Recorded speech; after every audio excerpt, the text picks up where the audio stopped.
ప్రభాస్ పేరుతోని ఒక ఊరు, ఆ ఊరు పేరు విన్న తర్వాత ప్రతి ఒక్క ప్రభాస్ ఫ్యాన్ కూడా ఆ వీడియోని కానీ ఆ ఫోటోని కానీ ఫుల్ వైరల్ చేస్తూ ఉన్నారు. సో నిజంగా ఆ పేరు ప్రభాస్ కోసమే పెట్టారా, లేకపోతే అది ఎప్పటి నుంచో ఉందా? సో నేపాల్ ప్రాంతంలో ఒక ఏరియాలో ప్రభాస్ అనే ఒక ఏరియా ఉందన్నమాట. అది ఒక ఊరు కావచ్చు, గ్రామం కావచ్చు. రీసెంట్గా ఎవరో యూట్యూబ్ బ్లాగర్ ద్వారా బయటపడింది అది. సో అట్లా ఇప్పుడు ఎవరెవరన్నా ఎక్స్ప్లోర్ చేస్తూ ఇట్లాంటివన్నీ చైనా వాళ్ళు ఏవేవో కనుక్కుంటే మన వాళ్ళు ఇవి కనుక్కుంటారు అనమాట.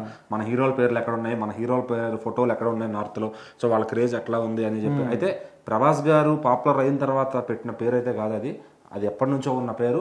ఇప్పుడు ఆయన పాపులర్లో ఉన్నారు కాబట్టి ఎవరన్నా దాన్ని క్యాచ్ చేస్తారు ఖచ్చితంగా. సో మరి ప్రభాస్ గారు అంటే అసలు ప్రభాస్ అంటే చాలామందికి అర్థం తెలీదు.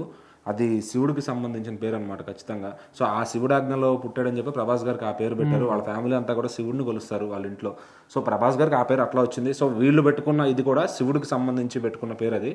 సో ఇప్పుడు ఈయన పేరు అది అవ్వడం వల్ల, అది పాపులర్ అవ్వడం వల్ల అటు నార్త్ వాళ్ళకి కానీ మన వాళ్ళకి కానీ ఆ క్రేజ్ అనేది అట్లా ఏర్పడుతుంది అనమాట.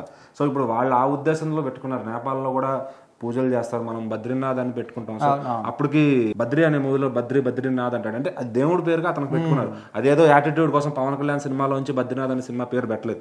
సో దేవుడి పేరు ముందు ఉంది కాబట్టి తర్వాత అది మనుషులకు పేర్లు పెట్టారనమాట. సో అది కొంతమందికి ఏంటంటే ఎగ్జైటింగ్ గా అనిపిస్తుంది. ప్రభాస్ పేరు ఇక్కడ పెట్టారా, ఓకే బాగుంది, అంటే ఏరియా మొత్తం ప్రభాస్ ఫ్యాన్స్ అనుకుంటే కనుక అది పొరపాటే.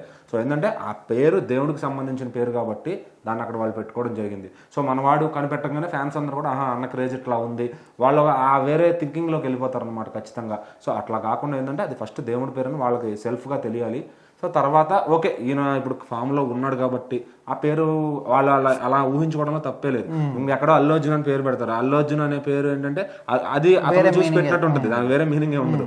అర్జున్ అని పెడితే అది దేవుడి పేరు అవుతుంది, అల్లు అర్జున్ అని పెడితే అది అతని పేరే అవుతుంది అనమాట. సో ఇక్కడ ఏంటంటే కొన్ని రామ్ చరణ్ అంటే మళ్ళీ దేవుడి పేరు కిందకి వస్తుంది. రామ్ చరణ్ అని పెట్టారు అనుకోండి, ఖచ్చితంగా అది దేవుడి పేరు చూసి పెట్టారంటారు కానీ ఈయన చూసి పెట్టారు అనుకో. సో అట్లా కొన్ని ఫ్యాక్టర్స్ ఉంటాయి అనమాట.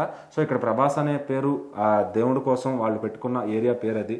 సో దాన్ని మన హీరో కోసమే పెట్టారు అనుకుంటే కనుక పొరపాటే ఖచ్చితంగా. బట్ ఏదైనా మనం అనుకున్నా మంచిదే, ఎందుకంటే ప్రభాస్ గారి క్రేర్ ఈరోజు దేశవ్యాప్తంగా ప్రపంచవ్యాప్తంగా అలా ఉంది కాబట్టి. సో మరి ఇంకా ఎవరెవరు హీరోల పేర్లు ఇట్లా బయటకు వస్తాయో చూద్దాం.